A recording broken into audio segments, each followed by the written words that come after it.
Hello and welcome to the space that gives you inspiration on work, on life, and how to balance both worlds. As we come to the final week of October, I just want to remind you that this weekend is the annual personal planning getaway, 29th to 31st of October. Remember, it will happen at Nyange Resort Beach. However, you can attend online, non-resident, or as a resident. I can't wait to see you then. Now, for this video, I hope you have your cup of coffee or your cup of tea, you have a pen, a paper, because things are gonna get serious. This week, we talk tips, hacks, and tricks. These are the ultimate lifesaver for work-life balance. I mean, let's be honest. If you need to get to a destination and there's a shortcut, well, take it. Last week we were talking tools. So maybe if you needed to get to a certain destination, the tool you would use that would up your game and make you more efficient is probably a faster car like a Subaru, or you could ride a bike. I don't know. That was that analogy I could make for the video that that I did last week. And if you haven't watched it, now is the time. Now, when I talk tips, tricks, and hacks, I'm saying, well, you might even need to save a bit more time and take shortcuts. Yep, I said it. Sometimes in life, we need shortcuts to get stuff done. Yeah, and I want to share some of my tips, tricks, and hacks that I've used personally. So, I'll start. I'll start with the ones that I used as a mother. Some I'm very proud of, some not very, but hey, let's do this. As a mother, and when my kids had just been born, my diaper changing areas were everywhere. I had diaper changing areas everywhere. I think for me that's a tip. Have diaper changing areas everywhere in your house. Be in a place where you can change your child's diaper in the dining, in the sitting room, in the kitchen, in whichever room you're in the car, whichever room you're in. Have your diaper, your wipes, your sheet, a change of clothes, and creams. I swear to God, this was a life changer for me, because it didn't matter where I was in the room with the child. If they cried and needed a change of diaper, I didn't need to move to change their diapers. Another one was having breastfeeding areas. I had a breastfeeding area in literally most rooms of our home. And when I say breastfeeding areas, it didn't even matter even if I had to sit on the floor. I just needed a place where I could breastfeed without having to first prepare myself. So, my breastfeeding areas would have the nursing pillows, those ones, a burp cloth, a cover cloth, anything that I needed to breastfeed. Cover the face, whatever. I had a breastfeeding area. I had a back pillow. I had the baby's pillow. I swear to God, you guys, I'm kidding you not. That was how, many people ask me, how did you manage? Those were the things I was doing. I promise you guys, I kid you not. So if the baby cried and I'm in the dining, I didn't have to move to their bed. I didn't have to move to their room. I'll just say, bring the baby. As I prepare my pillows, settle, put the baby, breastfeed, because everything is right there, right? I also had this one. Ooh, this one was a 2, but I loved it. I had this bag that would turn into a bed. That's the one that I would go with to visit people. Like maybe I'm going to a party or whatever. I had this bag where I would put everything that the kids need. Yeah, the babies especially. When I would reach the party and they want to sleep, I wasn't those people. Do you have a mattress? Do you have where I can put? Extend, I put the baby. No. I would get the baby bag, unzip it completely, and it would turn immediately into a bed. Poof. And I kid you not, like, you spend some money on it. I won't lie, you do spend some money on it. But when you think about it later, guess what?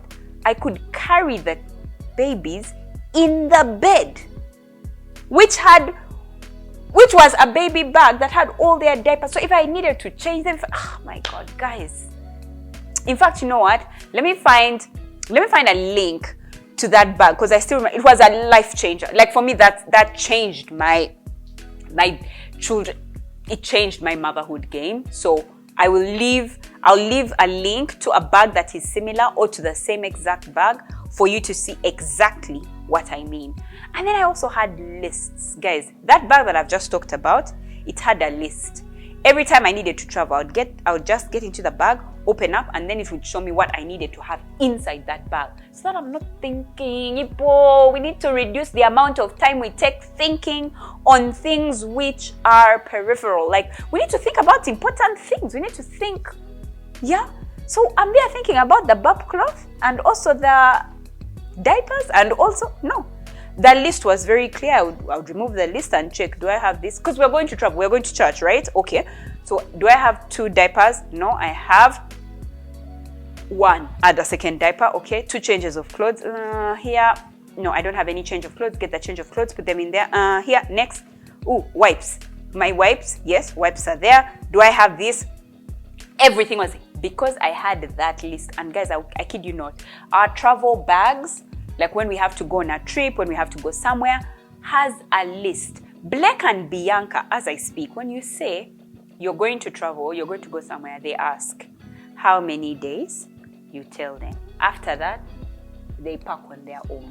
Why? They know what's supposed. They know the toothbrush. They know this. They know everything. The underwear. They know.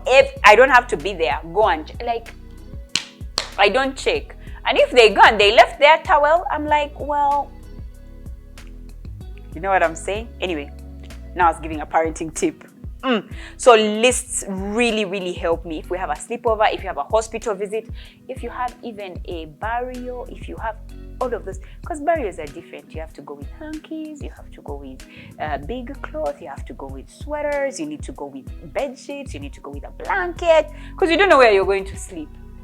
Up-country travel versus in-country travel versus abroad. What do you pack? For me, all of those ones I have on a list. Short travel or long travel. I have lists. I'm sorry, but for me, that is a tip, a trick, a hack. I don't know. Anyway, when it comes to my home, you guys have seen me batch cooking before.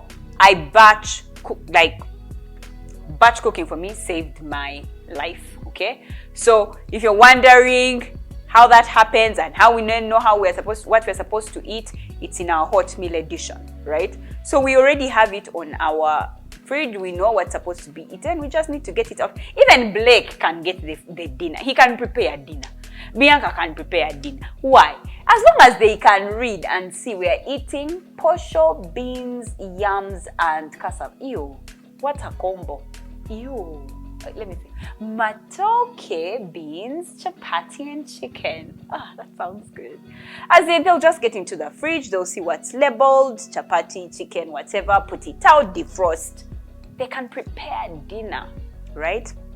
Another one is, for example, my husband's relatives are Konk Baganda, right? My husband is a Konk Muganda. When his mom is coming home, it's for cooking. Matooke mundagara. I don't know. I need to say that for my friends that are abroad. There's this delicacy that's eaten by one of the tribes, the biggest tribe in Uganda, which by affiliation I am now a part of. By marriage, I'm now a part of. One of their delicacies is a green banana steamed in its own leaves. Oh, and if you add a peanut sauce, oh my God, it changes the world. The world changes. And for those of us from the West, if you add a shabwe, bear, you arrived. Anyway, let's not talk food because now I'm getting hungry. They steam bananas with green bananas with banana leaves. But there's a way it's done in such a local way, and they use the stem at the bottom of the saucepan and then put the leaf and then put the bananas inside and then cover it and then do a whole other cover and then leave it to simmer for over 12 hours. And if they have big weddings, they do it for like 24 hours and it comes out soft and the aroma is to die for. Anyway, that whole process can take 24 hours. Of course, I need a hack. What do I use? A rice cooker. You heard me right. What we use to cook rice, I use it to cook the matooke. Why? The principle is the same. The science is the same. We're steaming, so I use the steamer, put my matooke inside, put the leaves, and it's not messy, it's quick. It is a genuine shortcut. It takes me so long trying to do it the traditional way that I needed this way to be able to make it. Another one that I use, shortcut, is many people or many women go to the salon a gazillion times, right?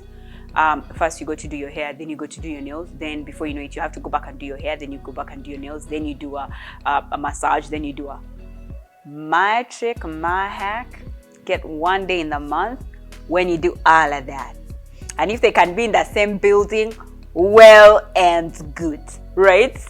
Yeah, please do that. Another one that I have is the use of wigs.